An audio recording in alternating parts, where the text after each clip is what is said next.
إن الحمد لله نحمده ونستعينه ونؤمن به ونتوكل عليه ونعوذ بالله من شرور أنفسنا ومن سيئات أعمالنا من يهده الله فلا مضل له ومن يضلل فلا هادي له وأشهد أن لا إله إلا الله وحده لا شريك له وأشهد أن محمدا عبده ورسوله ورسله بالهدى ودين الحق ليظهره على الدين كله ولو كره المشركون اللهم صل على محمد وعلى آل محمد كما صليت على إبراهيم وعلى آل إبراهيم إنك حميد مجيد وبارك على محمد وعلى آل محمد كما باركت على إبراهيم وعلى آل إبراهيم إنك حميد مجيد أما بعد فإن خير الحديث كتاب الله فأحسن الهدي هدي محمد صلى الله عليه وسلم وشر الأمور محدثاتها وكل محدثة بدعة وكل بدعة ضلالة وكل ضلالة في النار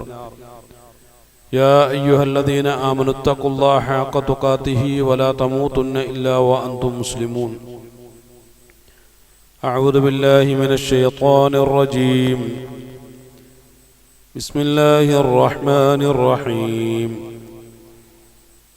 وقال قرينه هذا ما لدي عتيد ألقيا في جهنم كل كفار عنيد مناع للخير معتد مريب الذي جعل مع الله إلها آخر فألقياه في العذاب الشديد قال قرينه ربنا ما أطغيته ولكن كان في ضلال بعيد. പ്രിയമുള്ള സഹോദരങ്ങളെ സഹോദരിമാരെ, അല്ലാഹുവിൻ്റെ കൽപ്പനകളെ അങ്ങേയറ്റം സൂക്ഷ്മതയോടുകൂടി കൈകാര്യം ചെയ്യണമെന്നും തഖ്വ കൊണ്ട് ജീവിതത്തെ ചിട്ടപ്പെടുത്തണമെന്നും എന്നോട് നിങ്ങളോടും ആദ്യമായി ഉണർത്തുകയാണ്. അല്ലാഹുവിൻ്റെ കൽപ്പന നിർദ്ദേശങ്ങളെ സഗൗരവവും കണക്കാക്കുകയും അവകളെ ശ്രദ്ധയോടുകൂടി ജീവിതത്തിൽ പ്രായോഗികവൽക്കരിക്കുകയും അവസാന നിമിഷം വരെ അല്ലാഹുവിൻ്റെ പൊരുത്തത്തിന് വേണ്ടി അല്ലാഹുവിൻ്റെ റിളയിൽ ജീവിക്കുവാനും അവസാന നിമിഷത്തിൽ കലിമത്തു ഷഹാദ ഉച്ചരിച്ചുകൊണ്ട് അല്ലാഹുവിൻ്റെ അടുക്കലേക്ക് യാത്ര ചെയ്യുന്ന സജ്ജനങ്ങളുടെ കൂട്ടത്തിൽ ഉൾപ്പെടുത്തി അല്ലാഹു നമ്മെ ഏവരെയും അനുഗ്രഹിക്കുകയും ചെയ്യുമാറാകട്ടെ. 50-ാമത്തെ സൂറത്തായ സൂറത്തുൽ ഖാഫിൽ അതിൻ്റെ 23 മുതലുള്ള ആയത്തുകളിൽ അല്ലാഹു സുബ്ഹാനഹു തആല നമ്മെ ബോധ്യപ്പെടുത്തുന്ന കാര്യങ്ങൾ. أعوذ بالله من الشيطان الرجيم وقال قرينه هذا ما لدي عتيد. അവന്റെ സഹചാരി അവനോട് പറയും, ഇതാണ് എൻ്റെ പക്കൽ തയ്യാറുള്ള കാര്യങ്ങൾ. അൽഖിയാ ഫീ ജഹന്നമ കുല്ല കഫാരിൻ അനീദ്. എല്ലാ അനീതായിട്ടുള്ള കഫാറുകളെയും ജഹന്നമിലേക്ക് നിങ്ങൾ ഇട്ടുകൊള്ളുക എന്ന് അല്ലാഹുവിന്റെ കൽപ്പന ഉണ്ടാവുകയും ചെയ്യും. അനീതായിട്ടുള്ള കഫാറുകൾ ആരൊക്കെയാണ്? മന്നാഇൻ ലിൽ ഖൈർ, എല്ലാ നന്മകളെയും തടയിടുന്നവനാണ് അവൻ. മുഅ്തദാണ്, മുരീബാണ്. അല്ലാഹു അല്ലാത്ത ഇലാഹുകൾക്ക് ജീവിതത്തിൽ സ്ഥാനം കൊടുക്കുന്നവനാണ്. ആ നിലയ്ക്ക് അല്ലാഹുവിൻ്റെ ശക്തമായ ശിക്ഷയിലേക്ക് അവനെ സന്നിവേശിപ്പിക്കുക എന്നുള്ളൊരു കൽപ്പന ഉണ്ടാവുകയും ചെയ്യും. നാളെ പരലോകത്ത് സംഭവിക്കുന്ന ഭീകരമായ സന്ദർഭത്തെയാണ് അല്ലാഹു ഈ ആയത്തുകളിലൂടെ ബോധ്യപ്പെടുത്തുന്നത്. ധാരാളമായി നമ്മൾ കേട്ടിട്ടുള്ള ചർച്ചകളാണ്. എന്നാൽ കൂടുതൽ കൂടുതൽ ഉണർത്തലുകളിലൂടെ അതിനെപ്പറ്റിയുള്ള കൂടുതൽ ബോധ്യങ്ങൾ നമുക്ക് ആവശ്യമാണ് എന്ന് ഖുർആൻ വ്യക്തമാക്കുന്നു. വിശുദ്ധ ഖുർആനിലെ ഒന്നാമത്തെ സൂറത്തായ സൂറത്തുൽ ഫാത്തിഹ മുതൽ നാം പഠിച്ചു തുടങ്ങിയാൽ അവസാനത്തെ സൂറത്തായ സൂറത്തുൻ നാസ് വരെയുള്ള ആയത്തുകൾ, സൂറത്തുകളിലൊക്കെയും അള്ളാഹു അടിക്കടി ആവർത്തിച്ചുകൊണ്ടേയിരിക്കുന്ന ചർച്ചയിൽപ്പെട്ട ഒരു ചർച്ചയാണ്. അപ്പൊ ആവർത്തനങ്ങൾ ആവശ്യമാണ്. നമുക്ക് ആവശ്യമുള്ള ചർച്ചകളുമായി ബന്ധപ്പെട്ട് മുന്നോട്ട് പോകണം എന്നുള്ളതാണ് ഇതിന്റെ താല്പര്യം. അതിന്റെ യാഥാർത്ഥ്യത്തിലേക്ക് മനുഷ്യന് എത്തിച്ചെല്ലണമെങ്കിൽ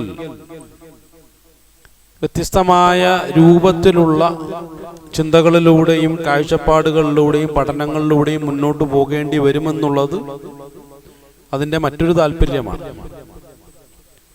ഇപ്പൊ കഴിഞ്ഞ ആഴ്ച ഇതേ സൂറത്തിലെ 22-ാമത്തെ ആയത്തിനെ കുറിച്ചാണ് നമ്മൾ ചർച്ച ചെയ്തത്. അതിൽ ഒരൽപ്പം സയൻസിന്റെ ഭാഷ കൂടി നാം ഉപയോഗിച്ചു. അതിൽ ഡയമെൻഷനെ കുറിച്ച് നമ്മൾ പറഞ്ഞിരുന്നു. നമുക്ക് അനുഭവവേദ്യമായിട്ടുള്ള പരിചിതമായ ഉൾക്കൊള്ളാൻ കഴിയുന്ന ഡയമെൻഷൻ എന്നുള്ളത് 3-ാം ഡയമെൻഷൻ വരെയാണ് എന്ന് നമ്മൾ മനസ്സിലാക്കി. എന്നാൽ ഭൗമികമായ തലത്തിനും അപ്പുറമുള്ള കാര്യങ്ങളെക്കുറിച്ച് സയൻസിന്റെ ചർച്ചകൾ മുന്നോട്ട് പോകുമ്പോൾ ആ പഠനങ്ങളൊക്കെയും നിർബന്ധപൂർവം മുന്നോട്ട് വയ്ക്കുന്ന ഒരു നിർദ്ദേശമാണ്, അല്ലെങ്കിൽ കാഴ്ചപ്പാടാണ്. ഇത് 3-ാം ഡയമെൻഷനിൽ മാത്രം പരിമിതപ്പെടുന്ന നിന്റെ കാഴ്ചപ്പാടിനും ഒരുപാട് അപ്പുറമാണ്.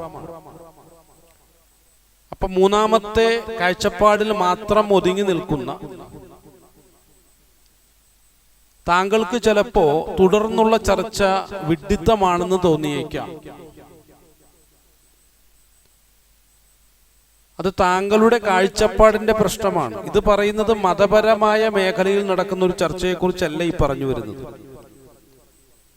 മോഡേൺ സയൻസ് എന്ന് നമ്മൾ പറയുന്ന ആധുനിക ശാസ്ത്രത്തിന്റെ കാഴ്ചപ്പാടാണ്. ആധുനികമായ ശാസ്ത്രം അതിന്റെ ഓരോ പഠിതാക്കളോടും പറയുന്ന ഒരു നിർദ്ദേശത്തെക്കുറിച്ചാണ് ഇവിടെ പരിചയപ്പെടുത്തിയത്.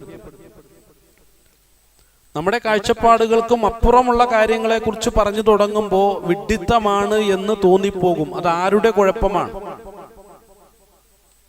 ഇത് പരിമിതമായ കാഴ്ചപ്പാടിൽ മാത്രം ഒതുങ്ങി നിൽക്കുന്നവന്റെ പ്രശ്നമാണ്. ഉയർന്ന കാഴ്ചപ്പാടിലേക്ക് അവന്റെ മാനസികമായിട്ടുള്ള തലങ്ങളെയും അവന്റെ ഭാവനകളെയും ഉയർത്തിക്കൊണ്ടുവന്നാൽ മാത്രം മനസ്സിലാക്കാൻ കഴിയുന്ന വിഷയം. നിനക്ക് മനസ്സിലാകുന്നില്ല എന്നുള്ളതിന്റെ അടിസ്ഥാനത്തിൽ അതിനെയൊന്നും നിഷേധിച്ചിട്ട് കാര്യമില്ല. കാരണം അത് അശാസ്ത്രീയമാണ്. നമ്മൾ അങ്ങനെയല്ലല്ലോ മനസ്സിലാക്കി വന്നത്. താങ്കൾക്ക് മനസ്സിലാകാത്ത കാര്യങ്ങളാണ് എന്നതിന്റെ പേരിൽ യാഥാർത്ഥ്യങ്ങളെ നിഷേധിക്കാൻ പാടില്ല. കഴിഞ്ഞ കാലത്ത് അങ്ങനെയല്ല നമ്മൾ കേട്ടത്. ശാസ്ത്രം എന്ന് പറഞ്ഞാൽ നമ്മളുടെ ബുദ്ധിക്കും നമ്മുടെ ചിന്തകൾക്കും നമ്മുടെ കാഴ്ചപ്പാടുകൾക്കും അധിഷ്ഠിതമായ ഒന്നാണ് എന്നാണ് നമ്മൾ കേട്ടത്. അത് വലിയൊരു തെറ്റിദ്ധാരണയായിരുന്നു. അങ്ങനെ ഒരു തെറ്റിദ്ധാരണ നമുക്കിടയിലേക്ക് കടന്നു വരാനുണ്ടായ കാരണം എന്താണെന്ന് ചോദിച്ചാൽ ശാസ്ത്രം അത്രയൊന്നും വികസിച്ചിട്ടുണ്ടായിരുന്നില്ല എന്നുള്ളതാണ്. ശാസ്ത്രം എന്നുള്ളത് അറിവിനെ സംബന്ധിച്ചിടത്തോളം അതിന്റെ ബാല്യദശയിലാണുള്ളത്. അതിന്റെ ബാല്യദശയാണ്. ശാസ്ത്രം എന്ന് പറയുമ്പോൾ തന്നെ അതെന്തോ സമ്പൂർണമായ ഒന്നാണെന്നുള്ളൊരു തെറ്റിദ്ധാരണ പൊതുവിൽ ജനങ്ങൾക്കിടയിലുണ്ട്. അത് വിവരമില്ലാത്തതിന്റെ പ്രശ്നമാണ് എന്ന് നമുക്ക് അതിനെപ്പറ്റി വ്യക്തമാക്കാൻ സാധിക്കുള്ളൂ. വിവരമില്ലായ്മയാണ്. ശാസ്ത്രം എന്നുള്ളത് സ്വയംഭൂവായിട്ടുള്ള അല്ലെങ്കിൽ സ്വതന്ത്രമായിട്ടുള്ള ഒരു മേഖലയല്ല. അത് ഫിലോസഫി എന്ന് പറയുന്ന വിശാലമായ ഒരു പഠനത്തിൽ നിന്നും ഉരുത്തിരിഞ്ഞ അതിന്റെ ചെറിയൊരു ശാഖ മാത്രമാണ്. ഫിലോസഫിയിൽ നിന്നും ഉരുത്തിരിയുന്ന സംഗതികൾ അതിന് ചെറിയൊരു ശാഖ മാത്രം. ഫിലോസഫി എന്നുള്ളത് വലിയൊരു വൃക്ഷമാണെങ്കിൽ ഇത് മതമേഖലയിൽ നിന്നുകൊണ്ട് ആളുകൾ പറയുന്ന കാര്യമല്ല ഈ പറഞ്ഞു വരുന്നത്. ഏറ്റവും ആധുനികമായ പഠനത്തെ മുൻനിർത്തിക്കൊണ്ട് ആ മേഖലയിലുള്ള വിദ്വാൻമാർ പറയുന്ന വിഷയങ്ങളാണ്. അപ്പൊ അതുകൊണ്ട് ശാസ്ത്രം എന്ന് പറയുന്നത് വലിയൊരു വൻവൃക്ഷമാകുന്ന ഒരു പഠനത്തിന്റെ ഒരു ശാഖ മാത്രമാണ്. ഇപ്പൊ ശാഖകൾ, ആ ശാഖയ്ക്ക് ഒരുപാട് പരിമിതിയുണ്ട്. ആ പരിമിതിയെ ഉൾക്കൊണ്ടേ പറ്റൂ. അത് ഉൾക്കൊള്ളുന്നതിനെയാണ് ശാസ്ത്രബോധമുള്ളവനെന്ന് പറയാൻ കഴിയും.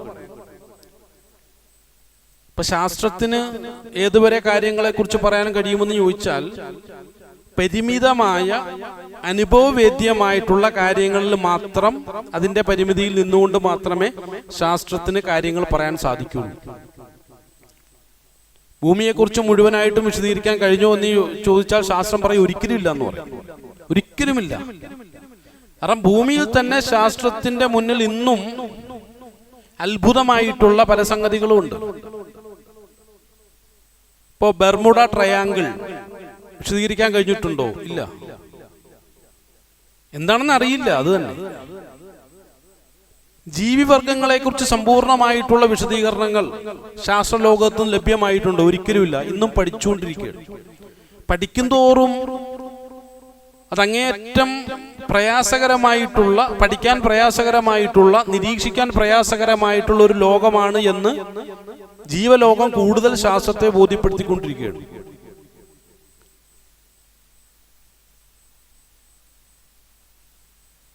സൂക്ഷ്മ പ്രപഞ്ചത്തെക്കുറിച്ചോ അതുപോലെ തന്നെ വിശാലമായ പ്രപഞ്ചത്തെക്കുറിച്ചോ അത് ശരിയായ രൂപത്തിലുള്ള വിശദീകരണം നൽകിയിട്ടുണ്ടോ? ഒരിക്കലുമില്ല.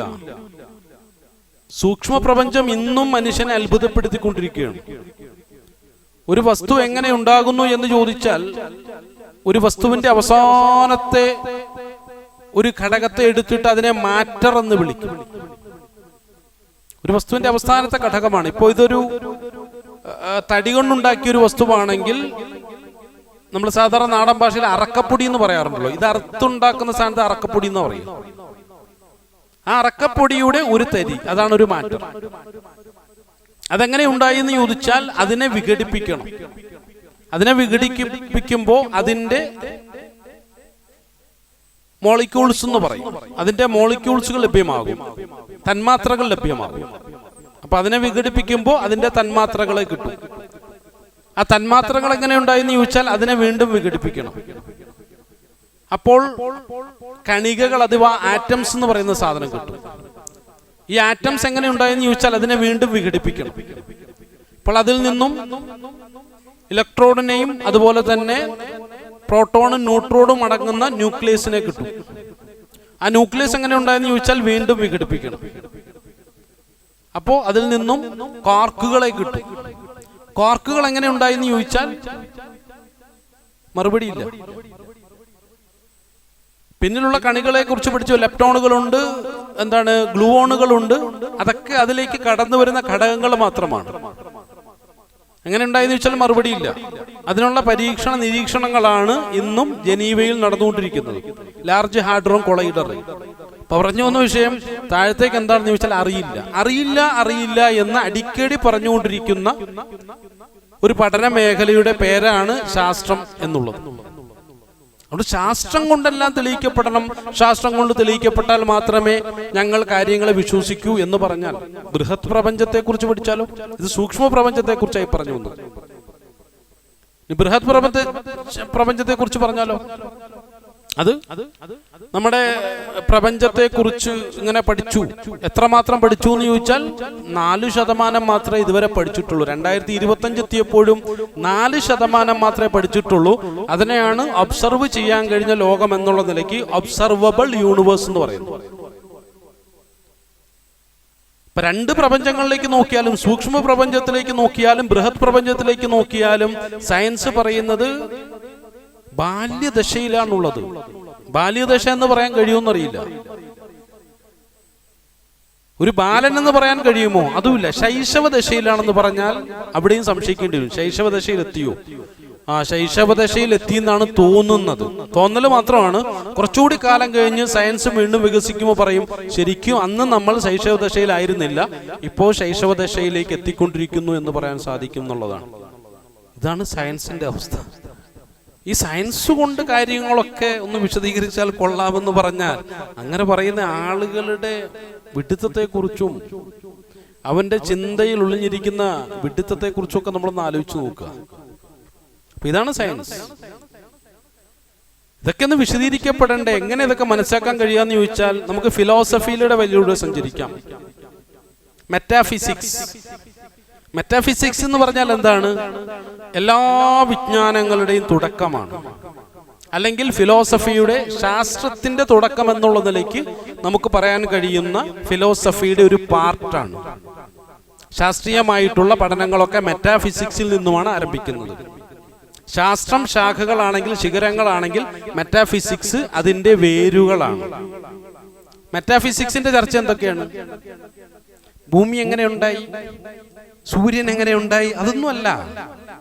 അത് മെറ്റാഫിസിക്സ് അതിന്റെ ഒരു പാർട്ടായിട്ടുള്ള ശാസ്ത്രത്തെ ഏൽപ്പിച്ചിരിക്കുകയാണ്. നിങ്ങളത് ചർച്ച ചെയ്തു. മെറ്റാഫിസിക്സ് അതിനേക്കാൾ വലിയ കാര്യങ്ങളാണ് ചർച്ച ചെയ്യാനുള്ളത്. നമ്മൾ മനസ്സിലാക്കേണ്ട ഒരു വിഷയമാണ്. പലപ്പോഴും ഈ വിഡ്ഢികളായിട്ടുള്ള ആളുകൾ അവർ ശാസ്ത്രം പഠിക്കും, മുസ്ലിമീങ്ങൾ ശാസ്ത്രം പഠിക്കില്ല. മുസ്ലിം പണ്ഡിതന്മാർക്ക് ശാസ്ത്രത്തെക്കുറിച്ച് യാതൊരു ധാരണയില്ല. കാരണം വിദ്യാഭ്യാസത്തെ രണ്ടാക്കി പണ്ടേ ജൂതന്മാർ വേർതിരിച്ചു, ഒന്ന് ഭൗതികമെന്നും ആത്മീയമെന്നും.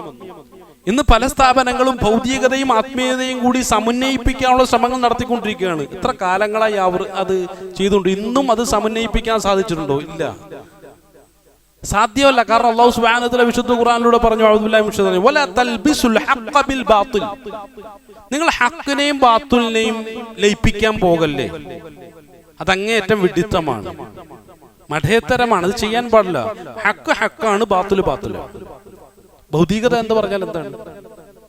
ഭൗതികമായ ലോകത്ത് നേട്ടങ്ങൾ കൊയ്യുക എന്നുള്ളതാണ് ഭൗതികതയുടെ താല്പര്യം. ലിബറലിസം എന്നൊക്കെ വേണമെങ്കിൽ അതിനെക്കുറിച്ച് ഒരു നല്ല ഭാഷയിൽ പറയാൻ കഴിയും. അതാണ് ഭൗതികത, ലിബറലിസം. ലിബറലിസ്റ്റുകൾ എന്ന് പറഞ്ഞാൽ എന്താണ്? ദൈവം ആവശ്യമില്ലാത്ത, മതം ആവശ്യമില്ലാത്ത ഒരു ചിന്താ ലോകത്ത് കഴിഞ്ഞുകൂടുന്ന ആളുകളാണ് ലിബറലിസ്റ്റുകൾ. അപ്പൊ ലിബറലിസത്തിന്റെ താല്പര്യത്തിൽ നിന്നുമാണ് ഭൗതികത എന്നുള്ള ചിന്ത രൂപപ്പെടുന്നത്. അതിൽ ആത്മീയത ലെവലേശമില്ല. അപ്പൊ ലിബറലിസത്തെയും സ്പിരിച്വാലിറ്റിയും പരസ്പരം ലയിപ്പിക്കാനുള്ള ശ്രമങ്ങളാണ് സ്വയം അറിയാതെ ഇന്ന് പല സ്ഥാപനങ്ങളും ചെയ്തുകൊണ്ടിരിക്കുന്നത്. അവരുടെ നയങ്ങളായി ആ സ്ഥാപനത്തെക്കുറിച്ച് പരിചയപ്പെടുത്തുമ്പോഴൊക്കെ അവർ പറയും, ഞങ്ങൾ ഭൗതിക ആത്മീയ വിദ്യാഭ്യാസത്തെ സമന്വയിപ്പിച്ചുകൊണ്ട് മുന്നോട്ട് പോകുന്ന ഒരു പദ്ധതിയാണ് ഞങ്ങളുടേതെന്ന് പറയും. ആ സ്ഥാപനത്തിൽ നിന്നും പുറത്തിറങ്ങുന്ന മുഴുവൻ ആളുകളും ഭൗതികവാദികളായി മാറുന്നതായിട്ട് നമുക്ക് കാണാൻ കഴിയും. എന്നിട്ട് നമ്മൾ എന്ത് ചെയ്യും? ആ ഭൗതിക പണ്ഡിതന്മാർക്കൊക്കെ ഇന്ന് ഭൗതിക താല്പര്യമാണ് കൂടുതൽ, അവർക്ക് ആത്മീയ താല്പര്യം തീരെയില്ല, എല്ലാവർക്കും സമ്പത്താണ് ആവശ്യം, എല്ലാവർക്കും സ്ഥാനമാനങ്ങളാണ് ആവശ്യം എന്നൊക്കെ പറഞ്ഞ് നമ്മൾ കുറ്റപ്പെടുത്തുകയും ചെയ്യും. ഇത് ന്യായമാണോ? അല്ലല്ലോ. കാരണം നമ്മൾ തന്നെയല്ലേ ഈ ഭൗതികതയെ ഉയർത്തിപ്പിടിച്ചവർ. നമ്മൾ തന്നെയല്ലേ ഭൗതികതയും ആത്മീയതയും സമന്വയിപ്പിക്കാൻ ശ്രമിച്ചവർ. എന്നിട്ട് സമന്വയിക്കാതെ അല്ലാഹു സുബ്ഹാനഹു വ തആല നേരത്തെ തന്നെ പറഞ്ഞ കാര്യമാണ്, ഇത് സമന്വയിക്കില്ല, ലയിക്കില്ല, വിലയം പ്രാപിക്കില്ല. രണ്ടും രണ്ടാണ്. രാവ് രാവാണ്, പകല് പകലാണ്. രണ്ടിനെയും കൂടി സമന്വയിപ്പിക്കാൻ കഴിയില്ല. രണ്ട് പ്രതിഭാസങ്ങളാണ്. എന്ന നിലയ്ക്ക് ഭൗതികത ഭൗതികതയാണ്, ആത്മീയത ആത്മീയതയാണ്. അപ്പൊ ഈ ലോകത്ത് ശാസ്ത്രം രൂപകൽപ്പന ചെയ്തവരാരാണെന്ന് ചോദിച്ചാൽ മുസ്ലിം പണ്ഡിതന്മാരാണ്. അവർ പറഞ്ഞു ഇത് ഭൗതിക വിദ്യാഭ്യാസമാണെന്ന് ഒരിക്കലും പറഞ്ഞില്ല. കാരണം എന്താണെന്നറിയോ? ഖുർആനിലെ പല ആയത്തുകളെയും വിശദീകരിക്കുന്നതിന്റെ ഭാഗമായി അവർ നടത്തിയ വിദ്യാഭ്യാസ പ്രവർത്തനത്തിൽ സ്വയംഭൂവായ ഒന്നാണ് ശാസ്ത്രം. കൂടി പറയാം, വിശുദ്ധ ഖുർആനിലെ ആയത്തുകളെ നന്നായി വിശദീകരിക്കാനുള്ള ശ്രമങ്ങൾ അവർ നടത്തി. കാരണം ഭൗതിക ലോകത്താണല്ലോ നമ്മൾ ജീവിക്കുന്നത്. ഭൗതികമായ മാനങ്ങളിലേക്ക് ഈ ആയത്തുകളെ കൊണ്ടുവരാനുള്ള ശ്രമം നടത്തിയപ്പോൾ മനുഷ്യർക്ക് പ്രയോജനകരമായ രൂപത്തിലുള്ള ചില ഊർജത്തെ ലോകത്തവർ കണ്ടെത്തി. ഈ ഊർജങ്ങളെ മനുഷ്യൻ എങ്ങനെ ഉപയോഗപ്പെടുത്താം എന്നുള്ള രൂപത്തിലുള്ള ചർച്ചകൾ നടത്തപ്പോൾ അത് ജാരിയായ സദക്കയാണ് എന്നുള്ള നിലയ്ക്കാണ് അവർ ആ ഊർജത്തെ വേർതിരിച്ചതും ഊർജത്തിന്റെ വ്യത്യസ്തമായ ലോകങ്ങളെ കണ്ടെത്തിയതും. അങ്ങനെ എന്ത് ചെയ്തു? അതാണ് ഈ ഫിസിക്സ് എന്ന് പറയുന്നത്. ഊർജതന്ത്രത്തെയാണല്ലോ ഫിസിക്സ് എന്ന് പറയുക. അങ്ങനെ ചർച്ചകൾ നടന്നപ്പോഴത്തേക്കും ഇതാരാണ് കണ്ടെത്തിയത്? അത് അൽ ഹാസൻ എന്ന പേരിൽ അറിയപ്പെടുന്ന ഒരു മഹാനായ ഒരു ചിന്തകനാണ്, പണ്ഡിതനാണ്, പ്രകാശ സ്രോതസ്സിന്റെ പിതാവാണെന്നുള്ള രൂപത്തിൽ എന്ത് ചെയ്തു? ഇബ്നു ഹൈസം എന്ന് പറയുന്ന ഒരു മഹാനായ ഒരു പണ്ഡിതനെയാണ്, ഒരു ശാസ്ത്രജ്ഞനെയാണ് കണ്ടെത്തിയത്. അതുകൊണ്ട് തന്നെ യൂറോപ്യന്മാരൊക്കെ പറഞ്ഞു ഈസ് ദ ഫസ്റ്റ് സയന്റിസ്റ്റ് എന്നാ പറഞ്ഞു. അദ്ദേഹമാണ് ഒന്നാമത്തെ സയന്റിസ്റ്റ് എന്നാ പറഞ്ഞു. അദ്ദേഹമാണ് ഒന്നാമത്തെ സയന്റിസ്റ്റ്. അവരുടെ അതിന്റെ പേരിൽ ബുക്കുകളൊക്കെ എഴുതി. നമ്മൾ ഗൂഗിളിൽ ചെക്ക് ചെയ്ത് നോക്കി കഴിഞ്ഞാൽ നമുക്കതൊക്കെ ലഭ്യമാണ്. എന്നാൽ ഇവരാരും പറഞ്ഞില്ല ഞങ്ങൾ ഭൗതിക വിദ്യാഭ്യാസത്തെ ഉയർത്തിക്കൊണ്ടുവന്നു എന്ന് പറഞ്ഞില്ല. ഖുർആന്റെ ആയത്തുകളെ കൂടുതൽ വിശദീകരിക്കാനുള്ള ശ്രമത്തിൽ രൂപപ്പെട്ട ഒന്നാണ് ശാസ്ത്രം. അതിനെ ഭൗതികത എന്നല്ല പറഞ്ഞ. ഖുർആൻ ആയത്തുകളെ വിശദീകരിക്കാൻ മനസ്സിലാക്കുക എന്ന് പറഞ്ഞാൽ അതിൽ എന്തെങ്കിലും ഭൗതികതയുണ്ടോ? ഒരിക്കലും ഇല്ല. ആത്മീയമായ താല്പര്യം മാത്രമാണ്. അപ്പൊ ഈ താല്പര്യത്തെ ജനോപകാരപ്രദമായ രൂപത്തിലേക്ക് മാറ്റി. ശാസ്ത്രം അങ്ങനെയാണല്ലോ, ജനങ്ങൾക്ക് ഉപകാരപ്പെടും. കൂടുതൽ പഠനം നടക്കുമ്പോൾ ജനങ്ങൾക്ക് ഉപകാരപ്പെടും. ഒരു ഉദാഹരണം പറഞ്ഞാൽ ഇപ്പോൾ ഹജ്ജുകാര് ഹജ്ജിന് പോകുന്ന ഹാജിമാര് ഇങ്ങനെ പോകാൻ തയ്യാറെടുത്തിരിക്കുകയാണ്. എങ്ങനെ പോകുക? അപ്പൊ ചെറിയ ആശങ്കകളൊക്കെ ഉണ്ട്. കാരണം റൂട്ടുകളൊക്കെ അടച്ചുകൊണ്ടിരിക്കുകയാണ്. എയർ റൂട്ടുകളൊക്കെ അടച്ചുകൊണ്ടിരിക്കുന്നു. ഇനിയിപ്പോൾ വല്ല ഭീഷണി ഉണ്ടാവുമോ എന്നുള്ള ചർച്ചയിലൊക്കെയാണ് ആളുകളുള്ളത്. എങ്ങനെ പോകണം? കപ്പലിൽ പോകാൻ കഴിയില്ല, പിന്നെ പറന്നേ പോകാൻ പറ്റുള്ളൂ. അപ്പൊ പറന്നു പോകണമെങ്കിൽ പ്രകൃതിയിൽ നിലനിൽക്കുന്ന എയർ ലിഫ്റ്റിംഗ് എന്നുള്ള ഒരു നിയമത്തെയാണ് പറക്കുന്ന ഒരു ഫ്ലൈറ്റ് അല്ലെങ്കിൽ ഒരു വിമാനം പ്രയോജനപ്പെടുത്തുന്നത്. എയർ ലിഫ്റ്റിംഗ് ആണ്. എയർ എന്ത് ചെയ്യണം? ലിഫ്റ്റ് ചെയ്യണം. അപ്ലിഫ്റ്റ് ചെയ്ത് എന്ത് ചെയ്യണം? അത് ഉദ്ദേശിക്കുന്ന ഉയരങ്ങളിലേക്ക് ഫ്ലൈറ്റിനെ കൊണ്ടുപോകണം. എന്നാലേ ഫ്ലൈറ്റിന് ഫ്ലൈ ചെയ്യാൻ കഴിയുള്ളൂ, പറക്കാൻ കഴിയുള്ളൂ. ഇതാണ് അതിന്റെ നിയമം. ബെർണോമിക് തിയറം എന്നുള്ള പേരിലൊക്കെ ഈ തിയറിയെ നമുക്ക് മനസ്സിലാക്കാൻ കഴിയും. കൃത്യമായ രൂപത്തിൽ വിശദീകരിക്കപ്പെടുന്നു. ആരാണ് ഇതിന്റെ സാധ്യതയെ കണ്ടെത്തിയിട്ടുള്ളത്? നമ്മൾ പറയും റൈറ്റ് ബ്രദേഴ്സ് ആണ്. റൈറ്റ് ബ്രദേഴ്സ് കണ്ടെത്തിയത് തിയറി ആകണമെങ്കിൽ അതിനു മുമ്പ് ആരും കണ്ടെത്താൻ പാടില്ല. അത് അല്ലെ? റൈറ്റ് ബ്രദേഴ്സ് ആണ് കണ്ടെത്തിയതെങ്കിൽ അതിനു മുമ്പ് ആരും അത് കണ്ടെത്താൻ പാടില്ല. റൈറ്റ് ബ്രദേഴ്സിന് മുമ്പ് ചരിത്രത്തിൽ ഒരാളും അതിന്റെ ഒരു സാധ്യതയെ കണ്ടെത്താനേ പാടില്ലായിരുന്നു. പക്ഷെ അതിന് 1000 വർഷങ്ങൾക്ക് മുമ്പ് അബ്ബാസ് ബിൻ ഫിർനാസ് എന്ന പേരിലുള്ള മഹാനായ ഒരു ശാസ്ത്രജ്ഞൻ അതിനെ കണ്ടെത്തിയിരുന്നു എന്നുള്ള ചരിത്രത്തിൽ വളരെ വ്യക്തമായ തെളിവാണ്. ഹിസ്റ്റോറിക്കൽ സയൻസിന്റെ ഭാഗമാണ് ചരിത്രം. മുസ്ലിമീങ്ങൾ മാത്രമല്ല, മുസ്ലിമീങ്ങളായ ആളുകളാണ് ചരിത്രത്തെ പൊക്കി പിടിച്ചുകൊണ്ട് വന്നത്. ഹിസ്റ്റോറിക്കൽ സയൻസിന്റെ ഭാഗമാണെന്ന് പറഞ്ഞാൽ പിന്നെ കൂടുതൽ ചർച്ച ചെയ്യേണ്ട ആവശ്യമില്ലല്ലോ. ടെസ്റ്റിമോണിയൽ എവിഡൻസിന്റെ ഭാഗമാണെന്ന് അർത്ഥം. ഒരല്പം ഫിലോസഫിയുടെ ഭാഷയിൽ പറഞ്ഞു എന്നുവെച്ചാൽ നമുക്ക് ഏത് മേഖലകളിലും ധൈര്യപൂർവ്വം അവതരിപ്പിക്കാൻ കഴിയുന്ന ഒരു ചരിത്രത്തിന്റെ ഭാഗം എന്നാണ് അതുകൊണ്ട് താല്പര്യപ്പെടുന്നത്. അപ്പൊ അബ്ബാസ് ബിൻ ഫിർനാസ് ഇവിടെ അവതരിപ്പിച്ചു. അബ്ബാസ് ബിൻ ഫിർനാസ് ഇതിനെ കണ്ടെത്താനുള്ള ശ്രമം നടത്തി. അപ്പൊ അദ്ദേഹം കണ്ടെത്തിയ ആ ഒരു തെളിയെ പിൽക്കാലത്ത് ആധുനികവൽക്കരിച്ച 2 വ്യക്തികളാണ് റൈറ്റ് ബ്രദേഴ്സ്. കുറച്ചുകൂടി ആധുനികവൽക്കരിച്ചു. അപ്പൊ അതിന്റെ പിതാവെന്നുള്ള രൂപത്തിൽ അബ്ബാസ് ബിൻ ഫിർനാസിനെയാണ് അവതരിപ്പിക്കേണ്ടിയിരുന്നത്. പക്ഷെ നമുക്ക് ചരിത്രം അറിയാത്തത് കൊണ്ടും നമുക്ക് ശാസ്ത്രം അറിയാത്തത് കൊണ്ടും തൽക്കാലം യൂറോപ്യന്മാർ രക്ഷപ്പെട്ടു എന്നുള്ളതാണ്. എന്തു പറഞ്ഞാലും വിശ്വസിക്കും. ഇപ്പോ ഗ്രാവിറ്റേഷൻ ഫോഴ്സിനെ കുറിച്ച് നമ്മൾ പറയാറുണ്ടല്ലോ. ഇത് ഐസക് ന്യൂട്ടൻ ആണ് കണ്ടെത്തിയത്. അദ്ദേഹത്തിന്റെ തലയിൽ ആപ്പിൾ വീണപ്പോഴാണ്. ഇത് ഐസക് ന്യൂട്ടൻ പറഞ്ഞിട്ടില്ല. ഇത് വേറെ ചില ആളുകളാണോ പറഞ്ഞത്. ഐസക് ന്യൂട്ടന്റെ തലയിൽ ആപ്പിൾ വീണപ്പോഴാണ് അദ്ദേഹം ചിന്തിച്ചു തുടങ്ങിയതും. പക്ഷെ അതിന് മുന്നേ ഇത് കണ്ടെത്തപ്പെട്ടിട്ടുണ്ട്. ഗ്രാവിറ്റേഷൻ ഫോഴ്സിന്റെ ഏറ്റവും ആധുനികമായ തലത്തിലാണെന്ന് ചർച്ചകൾ നടന്നത്. ഇതൊക്കെ യൂറോപ്യന്മാർ ഈ പിതൃത്വം അവകാശപ്പെടാനുള്ള പ്രധാനപ്പെട്ട കാരണം മുസ്ലിമീങ്ങളൊക്കെ മണ്ടന്മാരാണ്, വിവരമില്ല, വിദ്യാഭ്യാസമില്ല, ബോധമില്ല, ചിന്തയില്ലാത്തവരാണ്. അവരെന്താണെന്നറിയോ? നമസ്കാരത്തിൽ താഴെ കൈ കിട്ടണോ, മോളി കൈ കിട്ടണോ, നടുക്ക് കൈ കിട്ടണോ എന്നുള്ള ചർച്ചകൾ പെട്ടിരിക്കുകയാണ്. അപ്പൊ പിന്നെ പിതൃത്വം അവകാശപ്പെടാമല്ലോ. അവർക്ക് സയൻസിനെ കുറിച്ച് യാതൊരു ബോധമില്ലല്ലോ. ഹജ്ജ് ചെയ്യാൻ പോകുമ്പോഴും ഒരേ ഒരു കാബയ്ക്ക് ചുറ്റുമാണ് ചുറ്റുന്നതെങ്കിലും, ഒരേ ഒരു പ്രവാചകന്റെ നിർദ്ദേശം അനുസരിച്ചാണെങ്കിലും, ഒരേ ഒരു അള്ളാഹുവിന് വേണ്ടിയിട്ടാണെങ്കിലും അവർക്കിടയിൽ അഭിപ്രായ വ്യത്യാസമുണ്ട്. ഈ അഭിപ്രായ വ്യത്യാസങ്ങൾ അവർക്കിടയിലേക്ക് കൊണ്ടുവന്നതും ഈ ആളുകൾ തന്നെയാണ്. അതാണല്ലോ ഖുർആൻ മുന്നോട്ട് വെച്ച കുറെ ചിന്തകൾ, ഹദീസ് മുന്നോട്ട് വെച്ച കുറെ ചിന്തകൾ. ഇതൊക്കെ ഒരു എഡ്യൂക്കേഷൻ അല്ലെങ്കിൽ അറിവിന്റെ, നോളജിന്റെ പ്രോഡക്ട്സുകളായിട്ട് നമ്മൾ പരിഗണിക്കുന്നതിന് പകരം എന്ത് ചെയ്തു? അതിനെയൊക്കെ നമ്മളെടുത്ത് മാറ്റി വെച്ചു. ഖുർആനും വേണ്ട, ഹദീസും വേണ്ട. അതിനേക്കാൾ വലുതായിട്ട് ഇവിടെ മുന്നോട്ട് വെച്ചത് ഫിഖ് ആണ്. നമുക്ക് ഫിഖ് മതി. അപ്പൊ 1-ാം പ്രമാണം ഫിഖ്, 2-ാം പ്രമാണം ഖുർആൻ, വേണമെങ്കിൽ 3-ാം പ്രമാണം ഹദീസ്. ആ രൂപത്തിലേക്ക് കാര്യങ്ങൾ വന്നു. 1-ാം പ്രമാണം ഖുർആൻ ആകണം, 2-ാം പ്രമാണം ഹദീസ് ആകണം, 3-ാം പ്രമാണമായിട്ട് വരേണ്ടിയിരുന്നതാണ് ഫിഖ്. പക്ഷെ ഇവിടെ ഖുർആനും ഹദീസും മുന്നോട്ട് വയ്ക്കുമ്പോൾ ഭയങ്കര പ്രശ്നമാണ് ആളുകൾക്ക്. അപ്പൊ പറയും ഇയാൾ പുതിയ വാദിയാന്ന് പറയും, പുത്തൻ വാദിയാന്നൊക്കെ പറയും. ഖുർആൻ ഹദീസ് എന്ന് കേട്ടാൽ അപ്പൊ തന്നെ ചാർത്താൻ കുറെ പേരുകൾ ഉണ്ടാക്കി വെച്ചിട്ടുണ്ട്. അത് രസം. മൊത്തം മുസ്ലിം സമുദായത്തിന്റെ അവസ്ഥ നോക്കിയാൽ ഭയങ്കര രസകരമാണ്. ചിരിക്കാൻ ഒരുപാടുണ്ടാവും, കരയാനും അതുപോലെ തന്നെ ഉണ്ടാവും. ഈ അവസരത്തെയാണ് ഏറ്റവും ശരിയായ രൂപത്തിൽ യൂറോപ്യന്മാര് മുതലെടുത്തിട്ടുള്ളത്. കാരണം ഇസ്ലാമിന്റെ ശത്രുക്കൾ തന്നെ മുസ്ലിമീങ്ങളെ പഠിപ്പിച്ചു, നിങ്ങൾക്ക് ചർച്ച ചെയ്യാൻ ഈ വിഷയം മതി, പരസ്പരം അങ്ങോട്ടും ഇങ്ങോട്ടും തമ്മിൽ തല്ലി. കാരണം ശാസ്ത്രം അങ്ങനെ നിങ്ങൾ ചർച്ച ചെയ്ത് പോയി കഴിഞ്ഞാൽ ലോകത്തിന് നിങ്ങളെ പിടിച്ചു നിർത്താൻ കഴിയില്ല. അങ്ങനെ കുറേ കാലഘട്ടങ്ങളെയൊക്കെ ലോകം കണ്ടതാണ്. നിങ്ങളെ പിടിച്ചു നിർത്താൻ കഴിയില്ല. ഖുർആനും ഹദീസും അങ്ങനെ നിങ്ങൾ കയ്യിലെടുത്താൽ ഞങ്ങൾക്ക് പണി കൂടും.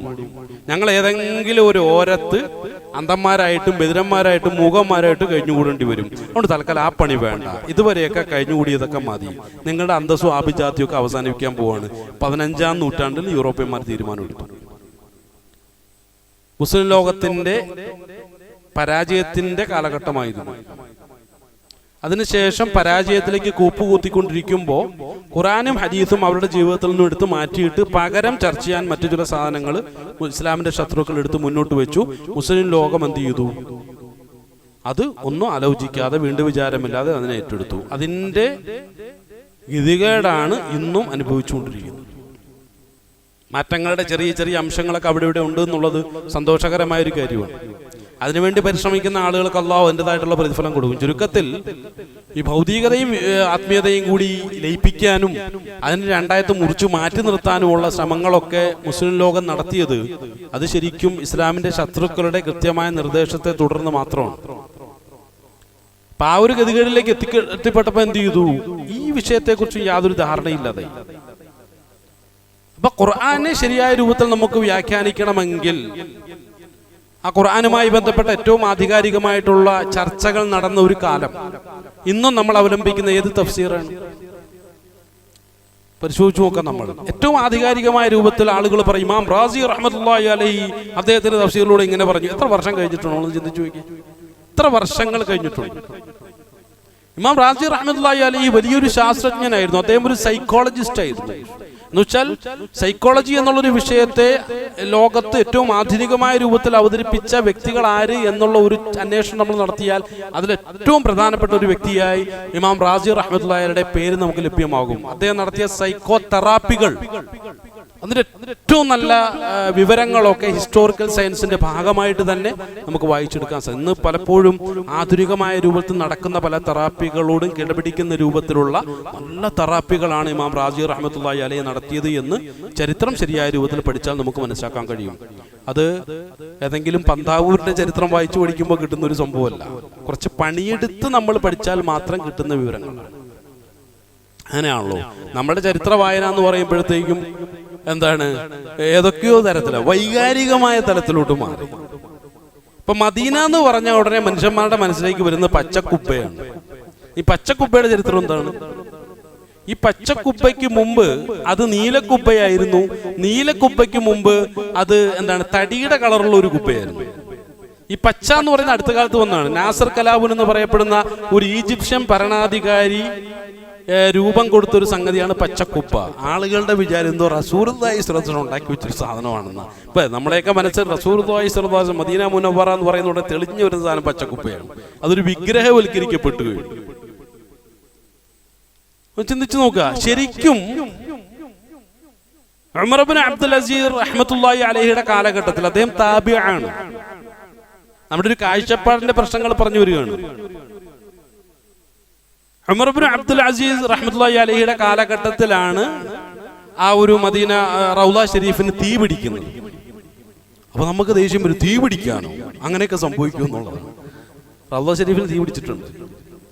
ഉമർ ഇബ്നു അബ്ദുൽ അസീസ് റഹ്മത്തുള്ളാഹിയുടെ കാലഘട്ടത്തിൽ തീ പിടിച്ചു. തീ പിടിച്ച സമയത്ത് എന്ത് ചെയ്തു? അന്ന് മക്കയും മദീനയൊക്കെ ഒന്ന് ശരിയായ രൂപത്തിൽ സഹായിക്കുന്ന ഈജിപ്ഷ്യൻ ഭരണകൂടമായിരുന്നു. അപ്പൊ ഈജിപ്ഷ്യൻ ഭരണകൂടത്തിലെ അന്നത്തെ ഭരണാധികാരിയായ, എന്റെ ഓർമ്മ ശരിയാണെങ്കിൽ നാസർ കലാവൂനാണ്, അല്ലെങ്കിൽ മൻസൂർ കലാവൂനാണ്. അദ്ദേഹത്തിന്റെ അടുക്കൽ എന്ത് ചെയ്തു? ഒരു സന്ദേശം കൊടുത്തയച്ചു, ഇതൊക്കെ നന്നായിട്ടൊന്ന് പണിത് വെക്കണം. അങ്ങനെ അദ്ദേഹം എന്ത് ചെയ്തു? ആ മദീനയോടുള്ള അല്ലെങ്കിൽ മക്കയോടുള്ള ആദരവും ഹറം ഷരീഫിനുള്ള ആദരവ് കാരണമായിട്ട് അദ്ദേഹം കുറച്ച് പണിക്കാരെ അയച്ചു. ഈജിപ്ഷ്യൻ പണിക്കാരെയാണ് അയച്ചത്. അവര് വന്നിട്ട് എന്ത് ചെയ്തു? നന്നായിട്ട് പണിതു. റൗള ഷരീഫൊക്കെ നന്നായിട്ട് പണിതു. ഒരുപാട് നിർമ്മാണ പ്രവർത്തനങ്ങൾക്ക് വിധേയമായ ഒന്നാണ്. നമ്മളിന്ന് അവിടെ ബാബുസലാം എന്നൊക്കെ പറയുമ്പോൾ എന്തോ പണ്ട് കാലത്തെ ഉണ്ടായിരുന്ന ഒരു സംഭവമാണ് എന്നുള്ള ഭയഭക്തിയോടുകൂടിയാണ് നമ്മൾ കാണുക. അതൊന്നുമില്ല, പിൽക്കാലത്ത് നിർമ്മിക്കപ്പെട്ടവയാണ്. ഒരുപാട് നിർമ്മാണ പ്രവർത്തനങ്ങൾക്ക് വിധേയമായ ഒന്നാണ്. ഇന്നിപ്പോ ഈ റിയാദുൽ ജന്നയിൽ ആളുകൾ പോയി കയറും. റിയാദുൽ ജന്നയിൽ പോയിട്ട് അവിടെ പോയി 2 റക്അത്ത് സുന്നത്ത് നമസ്കരിക്കുക, ദുആ ചെയ്യുക, അത് വളരെ ഫലവത്തായ ഒന്നാണ്. അതിനെ റസൂലുള്ളാഹി തന്നെ പറഞ്ഞിട്ടുള്ളൂ. എൻ്റെ വീടും എൻ്റെ മിമ്പറിനും ഇടയിലുള്ള ആ ഒരു സ്ഥലം എന്ന് പറഞ്ഞിട്ടുണ്ട്. പക്ഷെ മിമ്പർ എന്ന് പറയുമ്പോൾ പിൽക്കാലത്ത് ഓട്ടോമൻ തുർക്കികൾ ഉണ്ടാക്കിയ മിമ്പർ കണ്ടിട്ട് ആളുകൾ പോയിട്ട് വല്ലാത്ത ഭയഭക്തി കാണിക്കാറുണ്ട്. തൊട്ടുമുത്തുന്നു, അതിനെ പോയി ചുംബിക്കുന്നു, അവിടെ പോയി സ്പെഷ്യൽ സുജൂദ് ചെയ്യുന്നു. സുബ്ഹാനല്ലാഹ്, ഒന്ന് ആലോചിച്ച് നോക്കാം നമ്മള്. ഇത് ഓട്ടോമൻ തുർക്കികൾ ഉണ്ടാക്കി വെച്ച സാധനമാണ്. അതിനോടാണ് വല്ലാത്തൊരു ആദരവ്. അറിയില്ലല്ലോ പാവങ്ങൾക്ക്. അപ്പോൾ പിൽക്കാലത്ത് നടന്ന ഒരുപാട് നിർമ്മാണ പ്രവർത്തനം അതിന്റെ ഭാഗമായിട്ട് എന്ത് ചെയ്തു? ഈ കുബ്ബ ഉണ്ടാക്കി വെച്ചു അവര്. കാരണം റസൂലുള്ളാഹി സ്വല്ലല്ലാഹു അലൈഹി വസല്ലം റൗള ഷരീഫിന്റെ മുകളിൽ ഒരു നിലയ്ക്കും ഒരു മനുഷ്യനും കടന്നു പോകാൻ പാടില്ല. അതിനുവേണ്ടി എന്ത് ചെയ്തു? ഉമർ ഇബ്നു അബ്ദുൽ അസീസ് റഹ്മത്തുള്ളാഹി അലൈഹി ഒരു 90 മീറ്ററിൽ അടയാളപ്പെടുത്തി വെച്ചിട്ടുണ്ട്. എന്തിനാണെന്നറിയോ? അതിലേക്ക് ആരും കടക്കാൻ പാടില്ല. റസൂലുള്ളാഹി സ്വല്ലല്ലാഹു അലൈഹി വസല്ലമയുടെ ആ ഒരു ഖബറിന്റെ മുകളിലൂടെ കടക്കാൻ പാടില്ല എന്നുള്ളതായിരുന്നു താല്പര്യം. പക്ഷെ ഇവര് നോക്കുമ്പോൾ എന്താ സംഭവിച്ചെന്ന് ചോദിച്ചു കഴിഞ്ഞാൽ, വൈകുന്നേരം വന്ന് നോക്കുമ്പോഴത്തേക്കും ഈജിപ്തിൽ നിന്നുള്ള പണിക്കാരൊക്കെ അവിടെ ഒരു കുബ്ബ ഉണ്ടാക്കി വെച്ചിട്ടുണ്ട്. എത്രമാത്രം അന്ന് ഉമർ ഇബ്നു അബ്ദുൽ അസീസ് നേതൃത്വത്തിലുള്ള താബിഈങ്ങളായിട്ടുള്ള പണ്ഡിതന്മാർ ശക്തിയുക്തം അതിനോട് പ്രതികരിച്ചു. ഏതാ? കുബ്ബയ്ക്ക് എതിരില്ലാണെന്ന് വിചാരിച്ചോളൂ. എന്ത് വിവരക്കേടാണ് ഈ കാട്ടിക്കൂട്ടിയത്? ആരുടെ സംസ്കാരമാണ്? ആരാണ് ഈ മര്യാദകേട് കാണിച്ചത്? ആ കുബ്ബ അവിടെ വെക്കണമെന്നുണ്ടെങ്കിൽ എത്ര പ്രാവശ്യം അതിന്റെ മുകളിലൂടെ കടന്നിട്ടുണ്ടാകണം? അതിന് അളവെടുക്കാൻ വേണ്ടിയിട്ട്, രൂപകൽപ്പന നടത്താൻ വേണ്ടിയിട്ട് വലിയ ബഹളം ഉണ്ടാക്കി. അവസാനം സന്ദേശം അയച്ചു, നിങ്ങളുടെ പണിക്കാർ ഇവിടെ വന്നിട്ട് അങ്ങേയറ്റത്തെ മര്യാദകേട് കാണിച്ചിരിക്കുന്നു. അപ്പോൾ അതേ കലാവുൻ പറഞ്ഞു, ഒരു കാര്യം ചെയ്യും, നിങ്ങൾക്ക് എന്ത് നടപടി വേണമെങ്കിലും സ്വീകരിച്ചോളൂ, അവരുടെ സമ്പത്തുകൾ വേണമെങ്കിൽ കണ്ടെടുത്തോളൂ, അല്ലെങ്കിൽ അവരെ നിങ്ങൾ വേണമെങ്കിൽ ജയിലിൽ അയക്കോളൂ. കാരണം ഇദ്ദേഹത്തിന് മനസ്സിലായി വലിയ മോശത്തരവാണ് കാണിച്ചത്. ഇവരോട് അദ്ദേഹം മാപ്പ് പറഞ്ഞു. എന്നിട്ടേ പേരില്ല, കുബ്ബയുടെ പേരിലാണ്. ആ കുബ്ബയാണെന്ന് സുബ്ഹാനല്ലാഹ് എന്നൊക്കെ പറഞ്ഞിട്ട് കുബ്ബയുടെ നേരെ നോക്കിയിട്ട് ദുആ ചെയ്യുന്ന ആളുകൾ. കുബ്ബ ആരാ ഉണ്ടാക്കിയത്? കുബ്ബയുടെ തുടക്കം തന്നെ പ്രശ്നമാണ്. കുബ്ബയുടെ ഉണ്ടാകാനേ പാടില്ല എന്നുള്ളതായിരുന്നു. പിന്നീടാണ് ആ കുബ്ബ എന്തായാലും ഉണ്ടാക്കിയപ്പോൾ ആരും തൊടണ്ട, ഇനിയിപ്പോൾ അതിന്റെ മേളിൽ കയറി മറിയേണ്ട ആവശ്യമില്ല, മാറ്റാൻ പറഞ്ഞാൽ അപ്പോഴും അതിന്റെ മുകളിൽ കയറി മറിയുള്ളൂ, തൊടാൻ പോണ്ടെന്നുള്ളൊരു തീരുമാനം എടുത്തു. അങ്ങനെയാണ് ആ ഒരു കുബ്ബ ഉണ്ടായത്. പിൽക്കാലത്ത് എന്ത് ചെയ്തു? ആ താല്പര്യങ്ങളൊക്കെ മാറി മറിഞ്ഞപ്പോൾ കുബ്ബയിലൊരു ആവേശം കയറി. പിന്നെ അത് വെള്ളക്കുബ്ബയായി, പിന്നെ നീലക്കുബ്ബയായി, അതിനുശേഷമാണ് പച്ചക്കുബ്ബ ഉണ്ടായത്. ഞാൻ പറഞ്ഞൊന്ന് വിഷയം, ഈ രൂപത്തിൽ എന്തെങ്കിലുമൊക്കെ സംഗതി കണ്ടാൽ അതിനും മേൽ നമ്മുടെ വിശ്വാസങ്ങളൊക്കെ കടന്നു കയറുകയും രൂഢമൂലമാകുകയും ചെയ്യുന്ന ഒരവസ്ഥ. ചരിത്രം പഠിച്ചാൽ ഈ പ്രശ്നം മാറിക്കോളും. പറഞ്ഞോന്ന വിഷയം ഇതാണ്. നമ്മുടെ ഈ പഠനങ്ങളിൽ ഉണ്ടാകുന്ന ചില പ്രശ്നങ്ങൾ, കാര്യങ്ങളെ മനസ്സിലാക്കുന്ന വിഷയത്തിലുണ്ടാകുന്ന പ്രശ്നങ്ങൾ, അതുമൂലം എന്ത് ചെയ്യുന്നു? അന്ധമായ ചില അനുകരണങ്ങളിലേക്കും വിശ്വാസങ്ങളിലേക്കും എന്ത് ചെയ്യുന്നു? നമ്മുടെ കാഴ്ചപ്പാടുകൾ വഴിമാറുകയാണ്. അങ്ങനെ വഴിമാറി മുന്നോട്ട് പോകുമ്പോഴാണ് ഈ വിശുദ്ധ ഖുർആൻ മുന്നോട്ട് വയ്ക്കുന്ന ശരിയായ ആശയങ്ങളെ ഉൾക്കൊള്ളാൻ പറ്റാത്തൊരു മാനസികാവസ്ഥയിലേക്ക്, അല്ലെങ്കിൽ ഒരുതരം വിവരക്കേടിലേക്കും അവസാനം നമ്മൾ ചെന്നെത്തിപ്പെടുന്നത്. അപ്പോൾ നമ്മൾ ചെയ്യേണ്ട ഒരു കാര്യം ഇത്രയേ ഉള്ളൂ. ഖുർആൻ എന്ന് പറയുന്ന ഒരു സംഗതിക്ക് വലിയ പ്രാധാന്യം ജീവിതത്തിൽ കൊടുക്കുക, അതിനെ കൂടുതൽ അടുത്തറിയാനുള്ള ശ്രമങ്ങൾ നടത്തുക. ഇപ്പം നമ്മുടെ ഖുർആൻ ക്ലാസ്സുമായി ബന്ധപ്പെട്ട് വരുന്ന ആളുകളോട് ചോദിക്കാറുണ്ട്. അവർക്ക് പറയുന്ന കാര്യം എന്താ അറിയോ? ഞങ്ങൾ ഈ ഖുർആൻ ക്ലാസ്സിന് വേണ്ടി വരുന്ന സമയത്ത് ഞങ്ങളുടെ സുഹൃത്തുക്കളും ഞങ്ങളുടെ ബന്ധുക്കളും ഒക്കെ നമ്മളോട് ചോദിക്കുന്ന ഒരു ചോദ്യം, ഇതിനും മാത്രം പഠിക്കാൻ എന്താണെന്നാണ് ചോദിക്കുക. ഇതിനും മാത്രം പഠിക്കാൻ എന്താണ്? അപ്പൊ ഇതിനും മാത്രം പഠിക്കാൻ എന്താണ് എന്ന് ഈ പാവങ്ങളായിട്ടുള്ള ബന്ധുക്കളും സുഹൃത്തുക്കളും അവർക്ക് അറിയില്ലല്ലോ. അറിവില്ലാത്തതിന്റെ പേരിൽ ചോദിക്കാനുള്ള കാരണം എന്താണെന്ന് ചോദിച്ചു കഴിഞ്ഞാൽ, ഖുർആനെ കുറിച്ച് ആകെ അറിയുന്ന എന്താണ്? ഖുർആൻ ഓതാൻ പഠിക്കണം. എന്നിട്ട് സൂറത്തുൽ ഫാത്തിഹ മുതൽ സൂറത്തുൽ നാസ് വരെ ഖത്തം തീർക്കണം. ഭയങ്കര സംതൃപ്തിയാണ്. ഒരു ഖത്തം ഞാൻ തീർത്തു കേട്ടോ, പിന്നെയും തുടങ്ങും പരിപാടി. അങ്ങനെ വീണ്ടും ഖത്തം തീർക്കും. ഈ അടുത്ത് ഹറമിൽ ഇരുന്നുകൊണ്ട് ഒരു വ്യക്തി എന്ത് ചെയ്തു? നിയ്യത്ത് ചെയ്തു, ഹറമിലിരുന്ന് എനിക്ക് ഖത്തം തീർക്കണം. നല്ല തീരുമാനം, അല്ലാഹ് കബൂൽ ചെയ്യട്ടെ. പക്ഷേ പ്രിയമുള്ളവരെ, നമ്മൾ മനസ്സിലാക്കേണ്ട ഒരു കാര്യം, എത്രമാത്രം പരിമിതമായ ഒരു കാഴ്ചപ്പാടിലേക്ക് മുസ്ലിം ലോകം എത്തിപ്പെട്ടു എന്നുള്ളതാണ്. ആദരവായ അബൂബക്കർ സിദ്ദീഖ് റളിയല്ലാഹു അൻഹു അദ്ദേഹത്തിന്റെ ഖുർആൻ പാരായണ രീതിയെ കുറിച്ച് നമ്മെ ബോധ്യപ്പെടുത്തി. അത് ആര് പഠിപ്പിച്ചു കൊടുത്തതായിരിക്കണം? അല്ലേ? ഇപ്പൊ തന്നെ ഉത്തരം മനസ്സിൽ വന്നല്ലോ. ആദരവായ റസൂലുള്ളാഹി സ്വല്ലല്ലാഹു അലൈഹി വസല്ലം. ആദരവായ റസൂലുള്ളാഹി സ്വല്ലല്ലാഹു അലൈഹി വസല്ലം എന്ന തൻ്റെ ആത്മസുഹൃത്തിൽ നിന്നും കാര്യങ്ങളെ ശരിയാം വിധം മനസ്സിലാക്കി അബൂബക്കർ സിദ്ദീഖ് റളിയല്ലാഹു അൻഹു ലോകത്തെ ബോധ്യപ്പെടുത്തുകയാണ് ഖുർആനോടുള്ള സമീപനം എങ്ങനെയായിരിക്കണം. അവിടുന്ന് പറയുന്നത് എത്ര ആയത്തുകൾ ഓതി കൂട്ടാം എന്നുള്ളതല്ല എൻ്റെ വിഷയം, ഒരായത്തിന്മേൽ എത്രമാത്രം ആഴങ്ങളിലേക്ക് ഇറങ്ങിച്ചെല്ലാൻ കഴിയുമെന്നുള്ളതാണ് എൻ്റെ പ്രശ്നം. അപ്പൊ അബൂബക്കർ സിദ്ദീഖ് റളിയല്ലാഹു അൻഹു ഖുർആൻ പാരായണം ചെയ്യാൻ തുടങ്ങിയാൽ ചിലപ്പോൾ അൽഹംദുലില്ലാഹി റബ്ബിൽ ആലമീനുമായി ദിവസങ്ങളോളം കെട്ടിമറിയുന്നർത്ഥം. അൽഹംദുലില്ലാഹി റബ്ബിൽ ആലമീൻ എന്നുള്ള ആയത്തിലൂടെ ജീവിക്കും, ദിവസങ്ങളോളം ജീവിക്കും. അടുത്തത് അർ-റഹ്മാൻ റഹീം ഓതണം എന്നുണ്ടെങ്കിൽ കുറേ ദിവസം കഴിയുന്നർത്ഥം. അപ്പൊ എത്രമാത്രം ആശയങ്ങളെ ഉൾക്കൊള്ളുന്നുണ്ടാവും. തൻ്റെ ജീവിതത്തിൽ നിന്നും മാറ്റേണ്ട എത്രമാത്രം പുതിയ പ്രശ്നങ്ങൾ അദ്ദേഹം കണ്ടെത്തിയിട്ടുണ്ടാവും. ഒരു മുസ്ലിം എന്നുള്ള നിലയ്ക്ക്, ഒരു മുഅ്മിൻ എന്നുള്ള നിലയ്ക്ക്, ഒരു മുഖ്ലിസ് എന്നുള്ള നിലയ്ക്ക് തൻ്റെ ജീവിതത്തിൽ നിന്നും പറിച്ചെറിയേണ്ട എത്രമാത്രം സംഗതികളെ അദ്ദേഹം ആത്മവിചാരണയിലൂടെ കണ്ടെത്തിയിട്ടുണ്ടാവും. എന്താണ് പ്രേരണ? അൽഹംദുലില്ലാഹി റബ്ബിൽ ആലമീൻ മാത്രമാണ്. സുബ്ഹാനല്ലാഹ്. നമ്മൾ ചിന്തിച്ചു നോക്കുക, ഇതാണ് ഒരു വ്യക്തിയിൽ ഖുർആൻ ഉണ്ടാക്കുന്ന ട്രാൻസ്ഫോർമേഷൻ എന്നാ പറയുക. ചില ഭാഷകളിൽ ചില പ്രയോഗങ്ങളുണ്ടാവും, ട്രാൻസിലേക്ക് എത്തുക, അതിനുശേഷം ഒരു ഫോർമേഷൻ ഉണ്ടാകും. ട്രാൻസിലേക്ക് എത്തുക എന്ന് പറഞ്ഞാൽ എന്താണ്? ഒരു നമസ്കാരത്തിലൊക്കെ നമ്മൾ എത്തേണ്ട ഒരു മാനസികാവസ്ഥയാണ്. ഖുർആന്റെ ഭാഷയിൽ ഖുശൂ എന്ന് പറയും. സൈക്കോളജിയാണ് അതിനെക്കുറിച്ച് ട്രാൻസ് എന്നുള്ള വാക്കുകളൊക്കെ ഉപയോഗിക്കുക. അതിനുശേഷം ഒരു ട്രാൻസ്ഫോർമേഷൻ തന്നെ സംഭവിക്കുന്ന ഒരു വ്യക്തിയിൽ, ആ ട്രാൻസിലേക്ക് ഖുർആൻ ഒരു വ്യക്തിയെ കൊണ്ടുപോവുകയും അതിനുശേഷം അവന്റെ ഉള്ളൊരു ഫോർമേഷൻ സംഭവിക്കുകയും ചെയ്യും.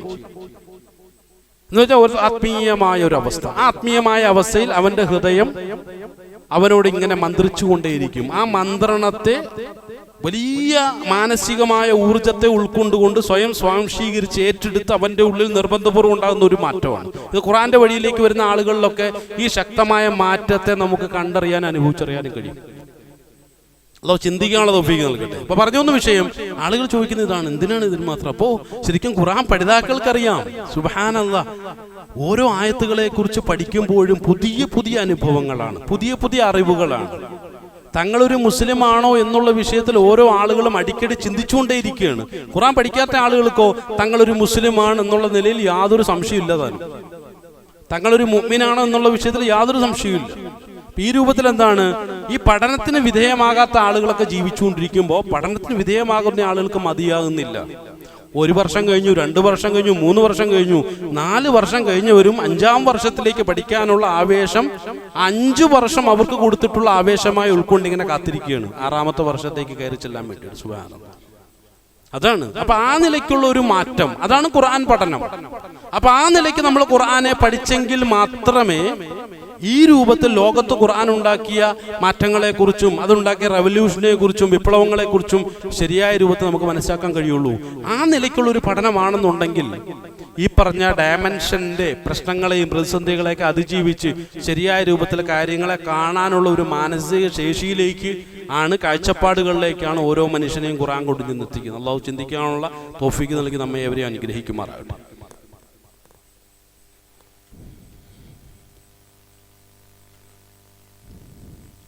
അൽഹംദുലില്ലാഹി റബ്ബിൽ ആലമീൻ, അസ്സലാത്തു വസ്സലാമു അലാ അഷ്റഫിൽ മുർസലീൻ വഅലാ ആലിഹി വസഹ്ബിഹി അജ്മഈൻ, അമ്മാ ബഅദ്. അള്ളാഹുവിൻ്റെ കൽപ്പനകളെ ശിരസാ വഹിച്ചുകൊണ്ട് ജീവിതത്തെ മുന്നോട്ട് നയിക്കണമെന്നും തഖ്വയിൽ കൊണ്ട് ജീവിതത്തെ ചിട്ടപ്പെടുത്തണമെന്നും രണ്ടാമതൊന്നുകൂടി ഉണർത്തുകയാണ്. അഊദു ബില്ലാഹി മിനശ് ശൈത്വാനിർ റജീം. ബിസ്മില്ലാഹിർ റഹ്മാനിർ റഹീം. വഖാല ഖരീനുഹു ഹാദാ മാ ലദയ്യ അതീദ് അൽഖിയാ ഫീ ജഹന്നമ കുല്ല കഫാരിൻ അനീദ്. വിശുദ്ധ ഖുർആനിലൂടെ അല്ലാഹു സുബ്ഹാനഹു വതആല നമ്മെ ബോധിപ്പിക്കുന്ന കാര്യങ്ങളെ ഏതർത്ഥത്തിലാണ് നമ്മൾ ഉൾക്കൊള്ളേണ്ടത് എന്നുള്ള വിഷയത്തെക്കുറിച്ചാണ് നമ്മൾ ചർച്ച ചെയ്തുകൊണ്ടിരിക്കുന്നത്.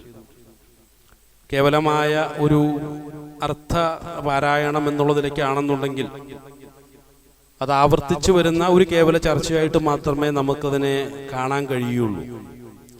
അതിനൊക്കെ അപ്പുറമായിട്ട് പരലോക ചർച്ച എന്ന് പറയുമ്പോൾ അത് ഏത് തലത്തിലായിരിക്കണം അതിനെ ഉൾക്കൊള്ളേണ്ടത്. ഇപ്പൊ ഇവിടെ കഴിഞ്ഞ ആഴ്ച നമ്മൾ ചർച്ച ചെയ്തൊരു ഭാഗം എന്നുള്ളത് മരണത്തിന്റെ വേളയിൽ അവനൊരു മുജ്രിമാണെങ്കിൽ, സ്വന്തം ഉത്തരവാദിത്വം നിർവഹിക്കാത്തൊരു വ്യക്തിയാണെങ്കിൽ അല്ലാഹു സുബ്ഹാനഹു വ തആല അനുവദിച്ച് നൽകിയിട്ടുള്ള സമയത്തെയും അവന്റെ ചിന്താശേഷിയെയും അവന്റെ ബുദ്ധിയെയും ഒക്കെ ഖുർആനികമായ താല്പര്യങ്ങളിലേക്ക് മാറ്റാത്തവനാണെങ്കിൽ അവനോട് പറയുന്ന എന്തായിരിക്കും? നീ ഗഫ്ലത്തിലായിരുന്നു എന്നാ പറയുക. നീ ഗഫ്ലത്തിലായിരുന്നു. ഗഫ്ല എന്ന് പറഞ്ഞാൽ വല്ലാത്തൊരു തരം അലസത, വേറെന്തൊക്കെയോ ചിന്തയിലായിരുന്നു. പക്ഷെ ഈ ഒരു ചിന്തയിലേക്ക് വന്നിട്ടില്ല. ഒരു മരണം ഉണ്ടാവും. മരണം ഉണ്ടെന്ന് എല്ലാവർക്കും അറിയാം, അതിനാരും നിഷേധിക്കുന്നില്ലല്ലോ. അതാണ് ഏറ്റവും വലിയൊരു പ്രശ്നം. ഒരുവൻ നിഷേധിച്ചിട്ട് മരണത്തെ ഉൾക്കൊണ്ടാൽ അത് വല്ലാത്തൊരു ഉൾക്കൊള്ളലായിരിക്കും. അപ്പൊ നിഷേധിക്കാൻ കഴിയാത്ത ഒരു യാഥാർത്ഥ്യം എന്നുള്ളതിലേക്ക് ആ മരണത്തെ ഉൾക്കൊള്ളുമ്പോൾ പലപ്പോഴും അന്ധതകൾക്ക് കൂടുതൽ സ്ഥാനം ഉണ്ടാവും. മരിക്കും, എന്തെങ്കിലുമൊക്കെ മരിക്കും. പക്ഷെ ആ മരിക്കും എന്നുള്ള ഒരു കേവല ധാരണയായിരിക്കില്ല മരിക്കുന്ന സമയത്ത്. അത് വേറിട്ടൊരു അനുഭവം തന്നെയായിരിക്കും. അപ്പൊ ആ ഒരു ശരിയായ ധാരണയിലേക്ക് നമ്മൾ എത്തുന്നതിന് വേണ്ടിയിട്ടാണ് അല്ലാഹു സുബ്ഹാനഹു തആല ആ സന്ദർഭത്തിൽ ഉണ്ടാകുന്ന ചില അവസ്ഥകളെയൊക്കെ വിശദീകരിച്ചു തരുന്നത്. അപ്പൊ അതിൽ നമ്മൾ പരാജയപ്പെടാൻ പാടില്ല. പലപ്പോഴും നമ്മളെ ഗഫലത്തിലേക്ക് നയിച്ചുകൊണ്ടിരിക്കുന്നത് നമ്മുടെ താല്പര്യങ്ങളാണ്. അതിൽ പിശാചിന്റെ കൂടി ഇടപെടലുണ്ടാവും. അത്തരം അന്ധമായ കാഴ്ചപ്പാടിലൂടെ പോകാൻ പാടില്ല. ശരിയായ കാഴ്ചപ്പാടിലേക്ക് വരണം. കാരണം എന്താണെന്നറിയോ? ആ സമയത്ത് ശരിയായ കാഴ്ചപ്പാട് ഉണ്ടായേ പറ്റൂ. കാരണം നമ്മളുടെ ഈ ഭൗതികമായ മൂടികളൊക്കെ എടുത്തു മാറ്റി എല്ലാ കാര്യങ്ങളെയും മനസ്സിലാക്കാൻ കഴിയുന്ന നിലയ്ക്കുള്ള വല്ലാത്ത അറിയാനുള്ള തിരിച്ചറിവിന്റെ ശേഷികളാണ് അല്ലാഹു സുബ്ഹാനഹു തആല ആ സമയത്ത് ഒരു മനുഷ്യനിൽ സന്നിവേശിപ്പിക്കുക. അറിയാത്തതായി ഒന്നുമില്ലാത്തൊരവസ്ഥയാണ്. അറിയാത്തതായി ഒന്നുമില്ല, എല്ലാം അറിയാം. ഇത് നമുക്കിടയിൽ നടക്കുന്ന സാധാരണ ഒരു മുറുക്കാൻ കട നടത്തുന്ന ഒരു കച്ചവടക്കാരനും മരിച്ചു കിടക്കുമ്പോൾ അവൻ ലോകത്തെ ഏറ്റവും വലിയ ആലിമായി മാറുന്ന ഒരു സന്ദർഭമാണ്. ഇനി അറിയാനൊന്നുമില്ലല്ലോ, എല്ലാം അറിയാം ഇദ്ദേഹത്തിന്. അപ്പൊ ആ ഒരു മരണത്തിന് മുന്നേ തന്നെ ഇതിനെയൊക്കെ തിരിച്ചറിയാനുള്ള പരിശ്രമങ്ങൾ നമ്മൾ നടത്തണം. എന്ന് പറഞ്ഞാൽ മരണം വരെയാണ് നിന്റെ പഠനത്തിന്റെ കാലയളവ്. അല്ലാതെ ഇവിടെ ഭൗതികമായ രൂപത്തിൽ സംവിധാനിച്ചിട്ടുള്ള മദ്രസകളുടെയോ സ്കൂളുകളുടെയോ തലത്തിൽ നിന്നുകൊണ്ട് നിന്റെ പ്രായത്തെ മുൻനിർത്തി ഒരു തീരുമാനം എടുക്കാൻ പാടില്ല. എന്താണ് പ്രായമെന്നുള്ളത്? അത് നമ്മൾ എത്ര വർഷങ്ങൾ തീർത്തിട്ടുണ്ട്, ജീവിച്ച് തീർത്തിട്ടുണ്ട് എന്നുള്ളതിന്റെ കേവലം ഒരു നമ്പർ മാത്രമാണ്. അല്ലാതെ ഇന്ന പ്രായത്തിൽ അത് ഇത് എന്നുള്ള രൂപത്തിൽ വൈജ്ഞാനിക ലോകത്ത് നമ്മൾ എന്താണ് ചില കാര്യങ്ങൾ തീരുമാനിക്കാനുള്ള ഒരു സമയമേ അല്ലത്. ഒരു നമ്പർ മാത്രമാണ്. ഇത്ര കാലം ജീവിച്ചു തീർത്തു, എത്ര കാലം ജീവിച്ചു തീർത്തു, ഇത്ര കാലം ജീവിച്ചു, അതിന് നമ്പർ മാത്രമാണ്. മരണം വരെയാണ് പഠനത്തിന്റെ കാലയളവ് എന്നുള്ളതാണ്. കാരണം അത്രമാത്രം പഠിക്കാനുണ്ടാവും. അങ്ങനെ പഠിച്ചെങ്കിൽ മാത്രമേ ഒരു ഗതികേടിന്റെ അവസ്ഥയിൽ നിന്നുമൊക്കെ രക്ഷപ്പെട്ട് സ്വയം രക്ഷപ്പെടുത്തി നല്ല ആവേശത്തോട് റസൂലുള്ളാഹി സ്വല്ലല്ലാഹു അലൈഹി വസല്ലം പറഞ്ഞിട്ടുണ്ടല്ലോ, വളരെ ആവേശത്തോടു കൂടി അള്ളാഹുവിന്റെ അടുക്കിലേക്ക് യാത്ര ചെയ്യുകയും ഇത്രയും പെട്ടെന്ന് എന്നെ ഒന്ന് കൊണ്ടുപോയി വെക്ക്. എങ്ങോട്ടാണ്? ഖബറിലേക്കാണ്.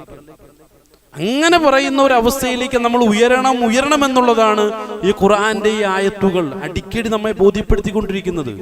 അതുകൊണ്ടൊരു ആവർത്തന വിരസത അനുഭവിക്കേണ്ട ഒരു സംഗതിയല്ല ഖുർആന്റെ ആയത്തുകൾ എന്നുള്ളത്. കൂടുതൽ ചിന്ത, കൂടുതൽ പഠനങ്ങൾ, കൂടുതൽ ബോധ്യങ്ങൾ അതിലേക്ക് നമ്മെ നയിക്കാൻ പര്യാപ്തമായവയായി നമ്മുടെ വ്യക്തി ജീവിതത്തിൽ ഓരോ ഖുർആൻ ആയത്തും മാറണം എന്നുള്ളതാണ്. ആ ഒരു അവസ്ഥയിലേക്ക് അല്ലാഹു നമ്മെ ഏവരെയും മാറ്റുമാറാകട്ടെ. കൂടുതൽ ഖുർആനെ ഉൾക്കൊള്ളാൻ, മരണത്തിന്റെ വേളകളെയൊക്കെ ആഹ്ലാദകരമാക്കാൻ, ജീവിതത്തിന്റെ ഓരോരോ സന്ദർഭങ്ങളെയും ആസ്വാദികരമാക്കാൻ, അള്ളാഹുവിന്റെ തൃപ്തിക്ക് വേണ്ടി മാത്രം ജീവിതത്തെ സമർപ്പിക്കാൻ ഉള്ള വലിയൊരു താല്പര്യത്തിലേക്ക് നമ്മെ നയിക്കാൻ പര്യാപ്തമായവയായിട്ട് ഖുർആൻ നമ്മുടെ ജീവിതത്തിൽ മാറുമാറാകട്ടെ. നമ്മളിൽ നിന്ന് വന്നു പോയിട്ടുള്ള വലുതും ചെറുതുമായ മുഴുവൻ പാവങ്ങളെയും അള്ളാഹുവിന്റെ മഹത്തായ ഫضലുകൊണ്ട് വിട്ടുകൊടുത്ത് മാപ്പാക്കി തരുമാറാകട്ടെ. ലോകത്ത് കഷ്ടപ്പാടുകൾ, ദുരിതങ്ങൾ അനുഭവിക്കുന്ന എല്ലാ മുസ്ലിമീങ്ങളെയും എല്ലാവിധ പ്രയാസങ്ങളിൽ നിന്നും അള്ളാഹു അനുഗ്രഹിക്കുമാറാകട്ടെ. പെട്ടെന്നുള്ള മരണങ്ങളിൽ നിന്നും, മാരകമായ രോഗങ്ങളിൽ നിന്നും, എല്ലാവിധ ബലാ മുസീബത്തുകളിൽ നിന്നും അള്ളാഹു നമ്മളെ, നമ്മുടെ കുടുംബത്തിലുള്ള, നാട്ടിലുള്ള മുഴുവൻ ആളുകളെയും കാത്തു രക്ഷിച്ച് അനുഗ്രഹിക്കുമാറാകട്ടെ. ശാരീരികമായ പ്രയാസങ്ങളിലും രോഗങ്ങളിലും ബുദ്ധിമുട്ടുകളിലും ഒക്കെ കഴിഞ്ഞുകൂടുന്ന ധാരാളം ആളുകൾ ദുആ വസിയത്ത് ചെയ്തിട്ടുണ്ട്. അവരുടെ എല്ലാ പ്രശ്നങ്ങളെയും അല്ലാഹു സുബ്ഹാനഹു വ തആല ദൂരീകരിച്ച് സമ്പൂർണ്ണമായ ശിഫ കൊടുത്ത് സമാധാനം കൊടുത്ത് അവരെയൊക്കെ അനുഗ്രഹിക്കുമാറാകട്ടെ. നമ്മുടെ ഉണ്ടാകാൻ സാധ്യതയുള്ള എല്ലാവിധ പ്രയാസങ്ങളിൽ നിന്നും ബുദ്ധിമുട്ടുകളിൽ നിന്നും ഭയാശങ്കകളിൽ നിന്നും അല്ലാഹു നമ്മളെയൊക്കെ കാത്തുരക്ഷിച്ച് അനുഗ്രഹിക്കുമാറാകട്ടെ. സമാധാനപരമായ ജീവൻ നൽകി അനുഗ്രഹിക്കുമാറാകട്ടെ. ഖുർആന്റെ വഴിയിലൂടെ സമാധാനത്തിന്റെയും സന്തോഷത്തിന്റെയും സംതൃപ്തിയുടെയും ഒരു ജീവിത വഴി കണ്ടെത്താനുള്ള നല്ല ഭാഗ്യം നൽകി മുസ്ലിം ലോകത്തെ അല്ലാഹു അനുഗ്രഹിക്കുമാറാകട്ടെ. നഷ്ടപ്പെട്ടു പോയ ഇസ്സത്തിനെ ഖുർആന്റെ ഹദീസിന്റെ വഴിയിലൂടെ, തിരിച്ചറിവിന്റെ വഴിയിലൂടെ തിരിച്ചു പിടിക്കാനുള്ള തൗഫീഖും താഖത്തും കൊടുത്ത് മുസ്ലിം ലോകത്തെ അല്ലാഹു അനുഗ്രഹിക്കുമാറാകട്ടെ. اللهم اغفر للمؤمنين والمؤمنات والمسلمين والمسلمات والأحياء منهم والأموات. ربنا آتنا في الدنيا حسنة وفي الآخرة حسنة وقنا عذاب النار. آمين برحمتك يا أرحم الراحمين والحمد لله رب العالمين.